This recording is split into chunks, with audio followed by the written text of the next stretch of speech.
महाराष्ट्र सरकारच्या ह्या निर्णयाचं आम्ही नाफा फिल्म फेस्टिवल्सकडनं अगदी मनापासून स्वागत करतो. कारण की मागच्या वर्षीच ॲडव्होकेट आशिष शेलार आमच्या नाफा फिल्म फेस्टिवलच्या दुसऱ्या वर्षाला इथे कॅलिफोर्नियामध्ये आले होते आणि त्यांनी हे सगळं ज्या पद्धतीने हा फेस्टिवल इथे घडतोय, ज्या पद्धतीने मराठी भाषेचा इथे एक प्रचार आणि प्रसार केला जातोय आणि एक साधारण 2,500 ते 3,000 मराठी भाषिक एकत्र येतात आणि दरवर्षी हा नाफा फिल्म फेस्टिवल मोठ्या उत्साहाने साजरा करतात. आणि अशा फिल्म फेस्टिवलला ॲडव्होकेट आशिष शेलार स्वतःहून म्हणाले होते की ते तन मन धन अगदी याला सपोर्ट करतील आणि हे त्यांनी स्वतःचे शब्द खरे केलेत. त्याबद्दल त्यांचे मनापासून आभार.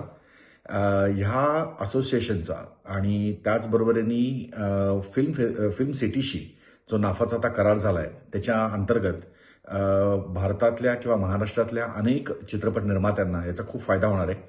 कारण की नाफाच्या माध्यमातून त्यांचे चित्रपट हे पूर्ण जगभर नॉन रेसिडेंट महाराष्ट्रीयन्सपर्यंत पोहोचणार आहेत आणि त्या अनुषंगाने मराठी चित्रपट निर्मात्यांना जर अमेरिकन बाजारपेठ चांगल्या पद्धतीने आपण उपलब्ध करून दिली तर त्यांना त्या चित्रपटातनं होणारे जे काही बेनिफिट्स आहेत त्यामुळे अजून नवीन नवीन चित्रपट मार्केटमध्ये येण्यासाठी त्याची मदत होणार आहे.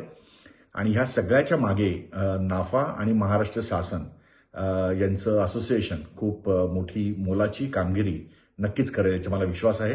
आणि त्याचबरोबरीने आपण देवेंद्र फडणवीसजी आणि ॲज वेल ॲज फिल्म सिटीच्या मॅनेजिंग डायरेक्टर स्वाती मसे पाटील यांचा पण मी मनापासून आभार मानतो. त्यांनी ह्या सगळ्या उपक्रमाला त्यांनी मोलाची साथ दिली, आशीर्वाद दिला आणि खूप आम्हाला काही गायडन्स दिला. त्याबद्दल त्यांचे पण मनापासून आभार.